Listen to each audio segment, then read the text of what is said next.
생명의 가치 이런 제목으로 민수기 35장 22절에서 34절 말씀을 잠깐 살펴보겠습니다. 우리나라는 법 체계가 삼심제로 되어 있죠. 삼심제라는 것은 사람이 재판을 받을 때 1심 지방법원, 2심 고등법원, 3심 대법원 이렇게 세 번에 걸쳐서 재판을 받게 되어 있는 것을 말합니다. 이렇게 삼심제의 재판 체계를 갖는 이유는 혹시 있을지 모르는 잘못된 재판으로 이렇게 억울하게 고통받는 사람이 한 사람이라도 없도록 하기 위해서입니다. 그만큼 사람의 존재는 중요한 존재고 사람의 인권이나 생명은 함부로 다루어서는 안 될 중요한 가치다 하는 것을 보여주십니다. 그런데 3,500년 전에 쓰여진 이 성경의 민수기 우리가 보고 있는 도피성 제도에서도 우리는 하나님께서 사람의 존재와 사람의 갖고 있는 생명과 인권을 얼마나 귀하게 여기시는지 또 얼마나 소중하게 다루시는지 하는 것을 보게 됩니다.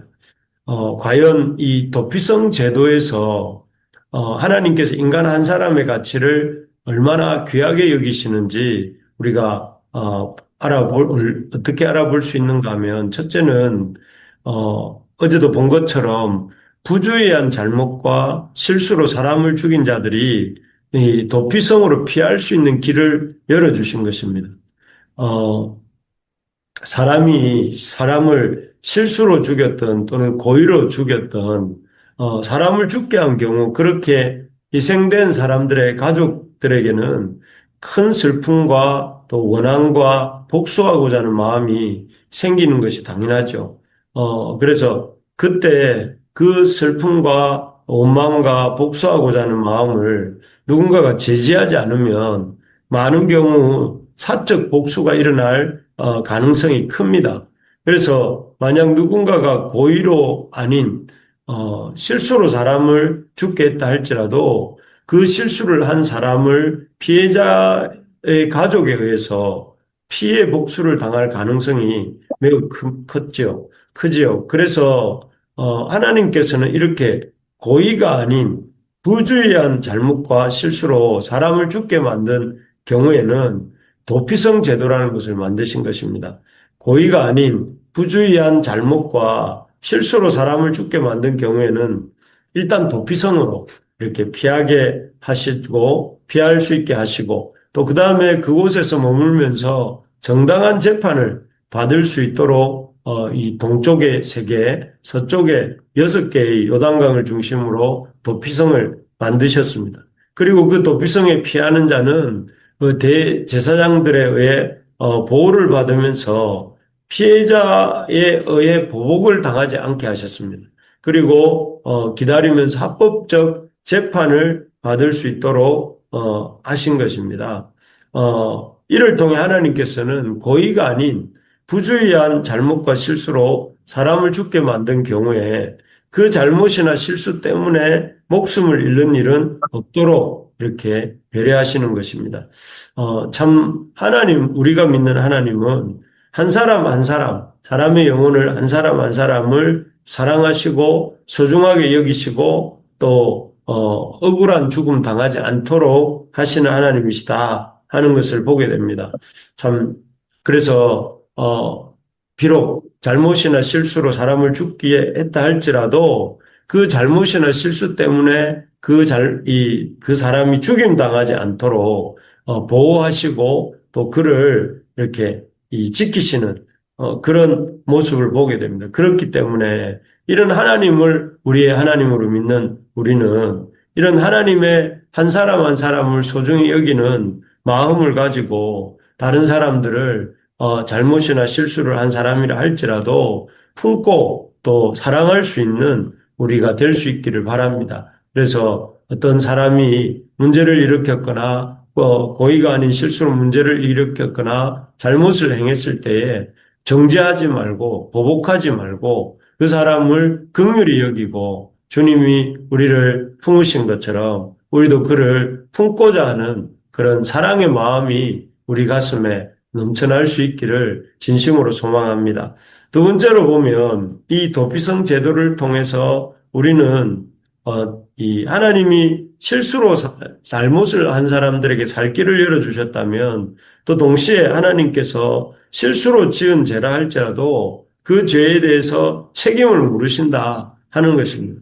어떤 사람이 과실로 사람을 죽게 했을지라도 그렇게 해서 그 목숨을 잃지는 않게 했을지라도 그 사람이 그 범한 과실에 대해서 그 사람이 이 도피성에 피해 있는 동안에 그 도피성에서 대제사장이 죽기까지 머물면서 자신이 한 그 잘못된 행동과 그 행동에 대해서 깊이 성찰할 수 있는 시간을 갖게 하신 것입니다. 이를 통해서 실수로 과실로 사람을 죽게 하였을지라도 그래서 도피성의 피함으로 피해 보복은 받지 않는다 할지라도 자신의 실수를 돌아보고 자신의 실수로 말미암아 그 피해자의 가족이 참 겪게 되는 아픔과 또 단절 그리고 고립감, 외로움 이런 것들을 그도 도피성에 한정된 공간에 머물면서 겪게 하시고 또 자신의 과거를 반성하게 하신 것입니다. 이를 통해서 하나님께서는 우리에게 우리가 비록 실수와 잘못으로 다른 사람을 다치게 하고 죽게 하였다 할지라도 그런 잘못이 아닌 것은 아니라는 것을 깨닫게 하시는 것이죠. 그리고 그런 잘못으로 인해서 다른 사람의 인생에 겪어야 될 타격과 또 어려움들을 조금이라도 느끼게 하시고 또 그런 것을 느낌으로 그런 죄를 다시 반복하지 않도록 이렇게 배려하시는 것을 우리가 볼 수 있습니다.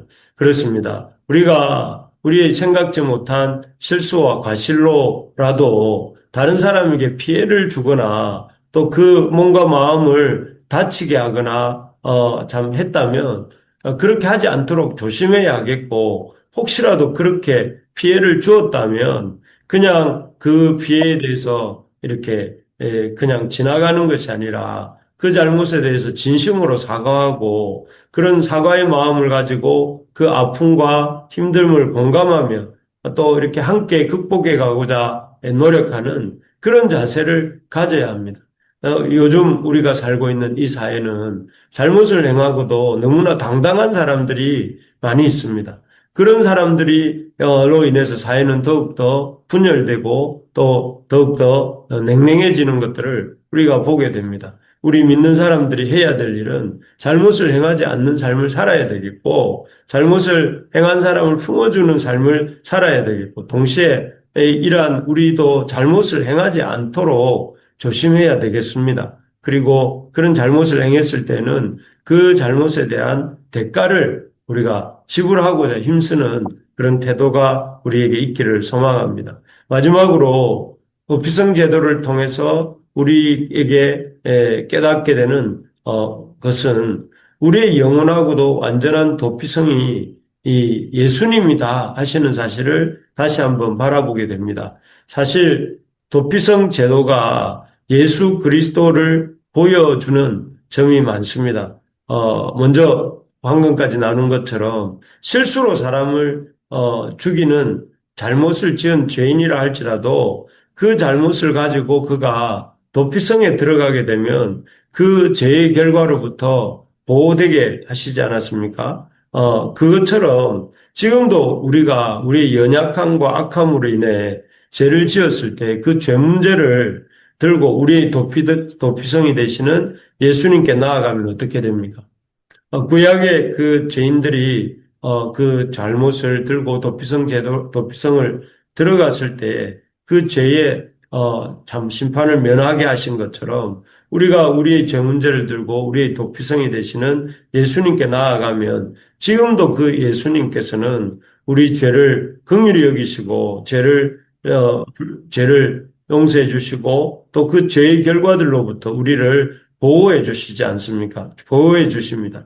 이것을 우리가 기억하고 아, 우리의 영원하고도 완전한 도피성은 바로 예수님이시구나. 그 예수님 앞에 나의 수고하고 무거운 죄짐들을 내려놓을 수 있겠구나 하는 것을 붙들 수 있기를 바랍니다. 그리고 도피성 제도가 예수 그리스도를 보여주는 점은 도피성에 들어간 사람은 이 대제사장이 죽고 난 뒤에는 그 부주의한 실수로 사람을 죽게 했다 할지라도 그 죄의 사함을 받고 원래의 거처로 돌아갈 수 있게 했죠. 즉 대제사장의 죽음이 기점이 되어서 그 사람은 그 죄의 온전한 사함을 받고 자신의 원래의 삶을 회복할 수 있게 했는데요. 바로 이것이 우리의 대제사장이 되시는 예수님께서 하신 일입니다. 예수님께서 십자가에서 죽으시고 자기 몸을 대속의 제물로 들이셨습니다.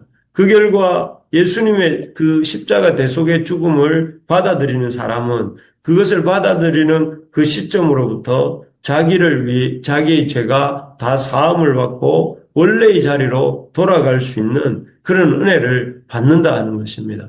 그래서 도피성 안에 피했던 자가 그 대제사장의 죽음과 함께 제사함과 더불어 자기 자리에 돌아감이 일어났던 것처럼 오늘날도 이 예수님의 십자가 대속의 죽음을 자기의 죽음으로 받아들인 자는 그가 온전히 제사함을 받고 자기의 원래의 자리, 하나님이 주셨던 그 자리로 돌아갈 수 있게 되는 것입니다. 할렐루야. 이 점이 도피성 제도와 우리 주 예수님의 대속의 사역이 갖는 공통점입니다.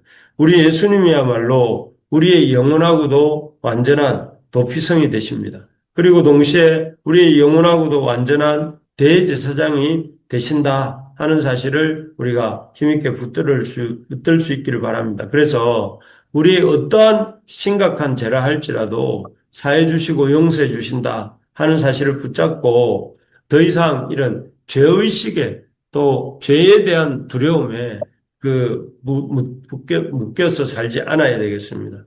혹시라도 참 마음속에 품고 있는 또 해결하지 못한 죄 문제가 있다면 우리의 대도피성이 되시고 도피성이 되시는 그 예수님께 나아가서 또 우리의 대제사장이 되셔서 우리를 위해 자기 목숨을 내어주신 그 주님의 속죄의 은혜를 붙들고 새롭게 그 죄사함에 대한 확신을 가지고 또 은혜를 붙들고 새롭게 살아가는 우리 모두가 될 수 있기를 바랍니다. 예, 말씀을 맺겠습니다. 우리 이 도피성을 통해서 하나님께서는 우리가 하나님 앞에 참 잘못을 범했을지라도 그 잘못을 피할 수 있는 길을 열어주시고 또 우리의 죄에 대해서 우리가 가볍게 다루지 않게 하시면서 무엇보다 우리의 영원하고도 완전한 도피성이 되시는 이 그리스도를 바라보게 하신 줄 믿습니다. 이 주님을 붙들고 우리의 믿음의 삶이 또 다시 하나님 앞으로 한 걸음 더 나아가는 그런 복된 하루가 되시기를 주님의 이름으로 축복합니다. 아멘. 아멘.